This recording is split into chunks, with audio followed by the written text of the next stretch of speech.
मैं हूं पृथ्वी। सुनो मेरी कहानी।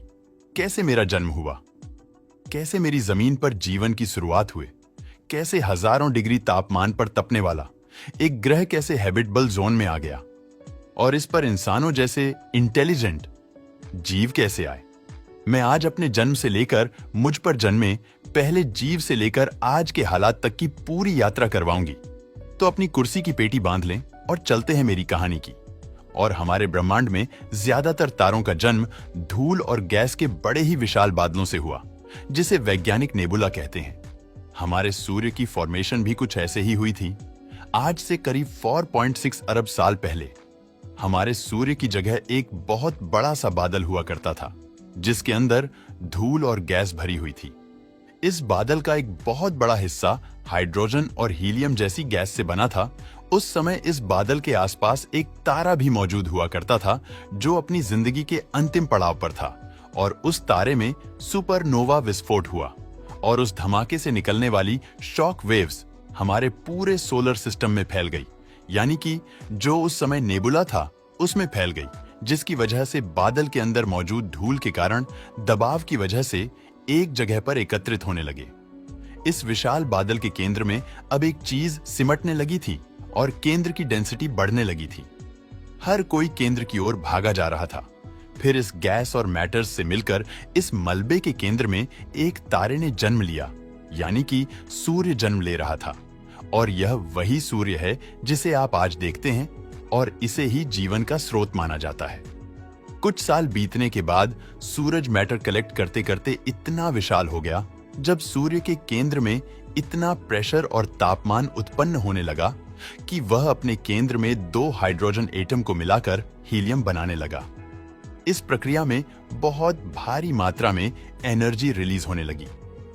ये एनर्जी आज हमें सूरज की रोशनी के रूप में दिखाई देती है। सूर्य के आसपास मौजूद गैस, धूल और पत्थरों के कण आकर्षण की वजह से आपस में जुड़ने लगे। जब बाहरी मैटर मौजूद था, उन्हें सूरज के चारों ओर घूमकर बड़े बड़े गोल पत्थरों का निर्माण किया, और हमारे ग्रहों की बनने की शुरुआत हुए, और हमारा सौर मंडल में ग्रहों का निर्माण किया।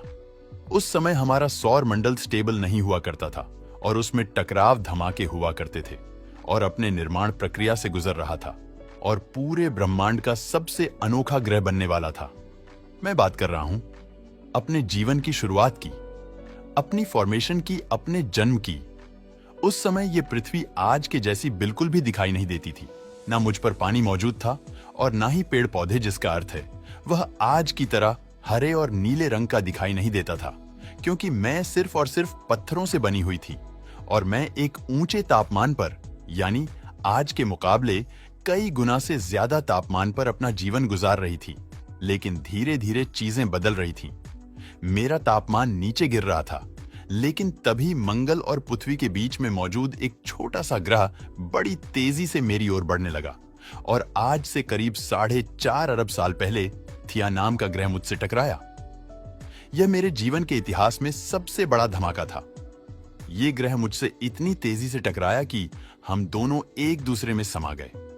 इस टक्कर से बहुत सारा मटेरियल बाहर निकलकर अंतरिक्ष में चला गया और मेरे ऑर्बिट में चक्कर लगाने लगा। इस धमाके के बाद हमारी पृथ्वी का तापमान बड़े लंबे समय के लिए बहुत गर्म रहा। उस समय मुझ पर नरक जैसी स्थिति बनी हुई थी। लेकिन मेरे ऑर्बिट में घूम रहे उस मलबे ने इकट्ठा होकर एक और चीज का निर्माण किया। वो चीज कोई और नहीं बल्कि हमारा प्रिय चांद है। चांद भले ही दिखने में बड़ा सुंदर लगता हो, लेकिन उसकी फॉर्मेशन एक बड़ी तबाही से हुई थी। हालांकि कुछ समय के लिए उसने मुझे उथल पुथल कर दिया था, परंतु चांद को देखकर मुझे थोड़ी प्रसन्नता हुई। यह बात सच है कि इससे मुझे बहुत ज्यादा नुकसान हुआ था, लेकिन आगे चलकर यही नुकसान बहुत ज्यादा खास साबित होने वाला था। धीरे धीरे मुझ पर मौजूद गर्मी खत्म होने लगी और मेरा तापमान वापस से नॉर्मल होने लगा। वहीं अब मेरे चारों ओर चक्कर लगाने वाला चांद भी पूरी तरह से कंप्लीट हो चुका था। मैंने अपने आप को अच्छी तरीके से स्टेबल करने के लिए मेरे अंदर जितनी भी भारी चीजें थीं, उनको धीरे धीरे अपने सेंटर की ओर सेटल कर दिया। वहीं अब मेरे अंदर मौजूद हल्के एलिमेंट्स से मैंने बाहरी सतह की ओर रखे, और इस तरह से पूरी तरह से मेरा स्ट्रक्चर डेवलप हो चुका था। सब कुछ बिल्कुल सही जा रहा था। लेकिन कुछ अरब सालों में मुझ पर एक बहुत बड़ा प्रलय आने वाला था। हमारा सौर मंडल अभी भी नया था और इसमें से बहुत सारे पत्थर मौजूद थे जो सौर मंडल में घूम रहे थे, जो आज से करीब 3.9 साल पहले मुझ पर ऐसे ही बहुत सारे पत्थरों की बारिश हुई। इस घटना ने मुझे पूरी तरह से बदल कर रख दिया। मुझ पर गिरने वाले पत्थर बहुत ही विशाल थे और यह मुख्यतः बर्फ के बने हुए थे। जैसे ही ये पत्थर मुझसे आके टकराए, इनमें मौजूद सारी बर्फ पिघलने लगी और ज्यादा तापमान होने की वजह से भाप में बदलने लगी। इस भाप ने मेरे वायुमंडल को पूरी तरह से ढक लिया और फिर शुरुआत हुई एक बहुत ही भारी बारिश की, जो आगे कई लाख सालों तक चलती रही। इसी वर्षा की वजह से आज मुझ पर समुद्र और महासागरों की फॉर्मेशन हुई और फिर एक ऐसा जलचक्र बना जो आज भी जीवन के लिए बहुत उपयोगी है। आज भी मेरे ऊपरी सतह का 71% हिस्सा पानी है और यही जीवन का सबसे बड़ा स्रोत भी है, जो मुझे इस अज्ञात ब्रह्मांड में एक अलग स्थान देने वाले थे। वह चीज थी अमीनो एसिड, जो कि जीवन के लिए बहुत ही जरूरी तत्व था। इसके अलावा इन एस्टेरॉयड के साथ कई जरूरी खनिज भी मुंह तक पहुंचे थे और मैंने उन्हें संजोकर जीवन की ओर एक कदम बढ़ाया था। समुद्र की गहराई में इन अमीनो एसिड ने खनिज के साथ मिलकर पहली बार जीवन का बीज बोया, जो आज भी ब्रह्मांड में सबसे अलग और अनोखा है। आज से करीब 3.5 अरब साल पहले समुद्र में पहली बार जीवन की शुरुआत हुई थी। ये आज मिलने वाले जीव जंतुओं से पूरी तरीके से अलग था। ये बैक्टीरिया के फॉर्म में था, लेकिन इनकी संख्या धीरे धीरे समुद्र की गहराई में बढ़ती जा रही थी। जल की वजह से मेरा तापमान धीरे धीरे कम हो रहा था, लेकिन ऊपर से मैं पूरी ठंडी होने की वजह से अंदर की गर्मी बहुत ज्यादा बढ़ गई थी। इसी वजह से मेरी सतह के अंदर बहुत बड़े ज्वालामुखी निकलने लगे। इन ज्वालामुखी की वजह से मेरी सतह का निर्माण होने लगा, यानी कि जमीन बनने लगे। आज से करीब 3 अरब साल पहले धीरे धीरे मेरा वातावरण स्थिर होने लगा था। लाखों साल गुजरने के बाद समुद्र के अंदर जन्मे जीव धीरे धीरे विकसित होने लगे थे। अब यह समुद्री जीव धीरे धीरे ग्रुप बनाकर रहने लगे, लेकिन इस वक्त तक भी हमारी पर एक ही चीज की कमी थी और वो थी ऑक्सीजन। लेकिन करीब 2 अरब साल पहली बार ऐसे जीवों का जन्म हुआ जिंदा रहने के लिए पानी के अंदर मौजूद खनिज और सूर्य की रोशनी ले रहे थे, लेकिन वह जीव माल त्याग के रूप में ऑक्सीजन बाहर फेंक रहे थे। धीरे धीरे ही माइक्रोबैक्टीरिया मेरे वातावरण में बहुत बड़ी मात्रा में ऑक्सीजन को छोड़ने लगे। यह प्रक्रिया लाखों करोड़ों साल तक ऐसे ही चलती रही, जिसके परिणाम से मेरे वातावरण में बड़ी मात्रा में ऑक्सीजन आ गई। लेकिन अब समय बीतने के साथ साथ मेरे अंदर हलन चलन होने लगी।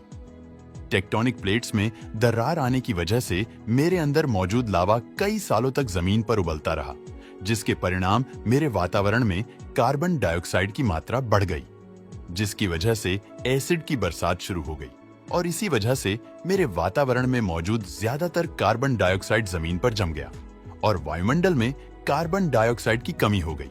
इसका नतीजा ये हुआ कि तापमान तेजी से घटने लगा और तापमान इतना ज्यादा घट गया कि मेरे ऊपर मौजूद पानी बर्फ के रूप में बदल गया। मुझ पर पहली बार भयंकर आइस आया, यानी कि सफेद बर्फ ने पूरी तरह से मुझे अपने अंदर समा लिया था, जैसे कोई सफेद चादर ओढ़कर बैठा हो। इसी कारण मैं लाखों सालों तक इसी हालात में इसी बर्फ के नीचे ढकी रही और मेरे अंदर से गर्मी और ज्वालामुखी के रूप में बाहर आने लगी। इन ज्वालामुखी मुझ पर मौजूद बर्फ को पिघला दिया, जिसकी वजह से धीरे धीरे फिर से मेरा वातावरण सामान्य होने लगा। लेकिन वहीं दूसरी ओर इस समय तक समुद्र की गहराई में मौजूद सूक्ष्म जीव पूरी तरह से बदल चुके थे और अभी ऑक्सीजन को अपने शरीर को बड़ा और जटिल करने में इस्तेमाल करने लग गए थे। समुद्र के अंदर एक नई दुनिया पनप चुकी थी। पानी के अंदर अलग प्रकार के समुद्री पौधे भी उगने लगे थे। ऑक्सीजन के इस्तेमाल से वह एक कोशी के जीव अब कई प्रकार के जीव में बदल चुके थे। इनमें एक ऐसा जीव भी था, इसका नाम पिकाया था। इस जीव ने अपने शरीर के अंदर कुछ अजीब ही विकसित कर लिया था और वह थी रीढ़ की हड्डी। वही रीढ़ की हड्डी जिसके बलबूते आज हम जिंदा है।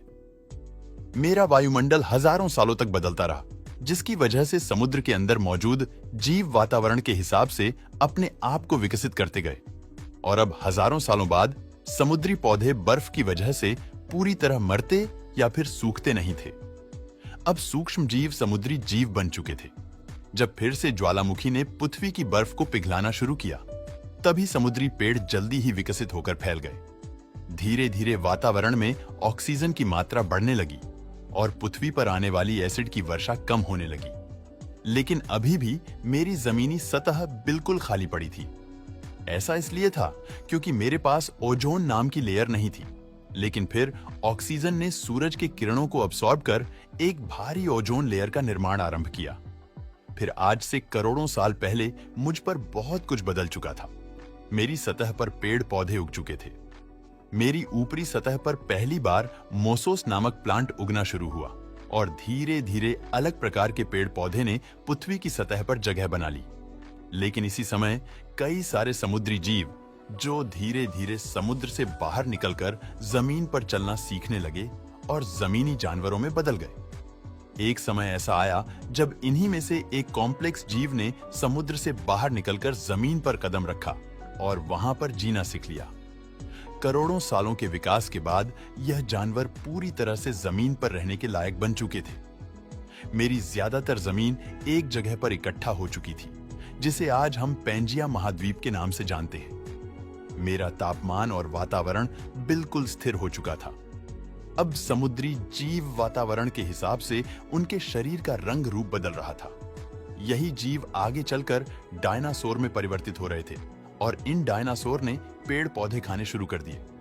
उनका शरीर लंबा और विशाल हो गया। कुछ डायनासोर शिकार किया करते थे, जिस कारण वह छोटे और काफी आक्रामक होते चले गए। लेकिन फिर से मेरा वातावरण बदलने लगा।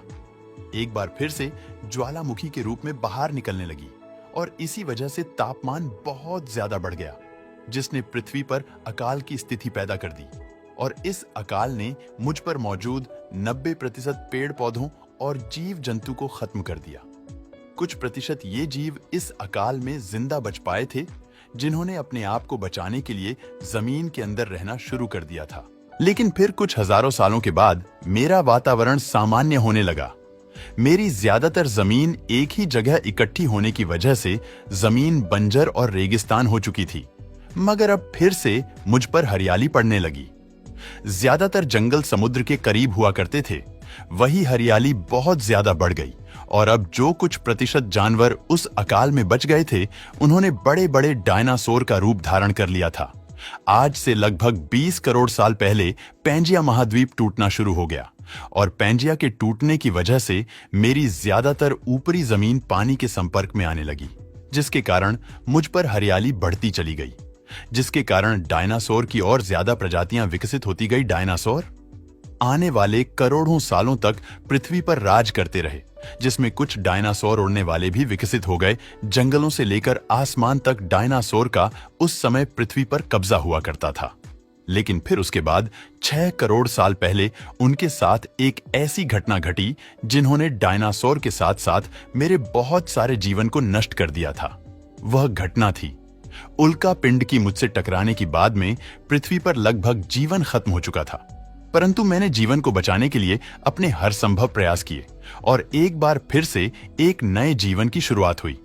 एक बार फिर से मेरा जमीनी इलाका हरा भरा हुआ और एक बार फिर से इसमें जानवरों की चीखें, किलकारियां और उनके मधुर स्वर गूंजने लगे। धीरे धीरे ये जानवर विकसित होते गए और आज के इंसान के रूप में भी हमें एक जीव है जो आज मेरे इतिहास के बारे में जानना चाहता है। तो आपको मेरा सफर कैसा लगा? मुझे कमेंट करके जरूर बताना।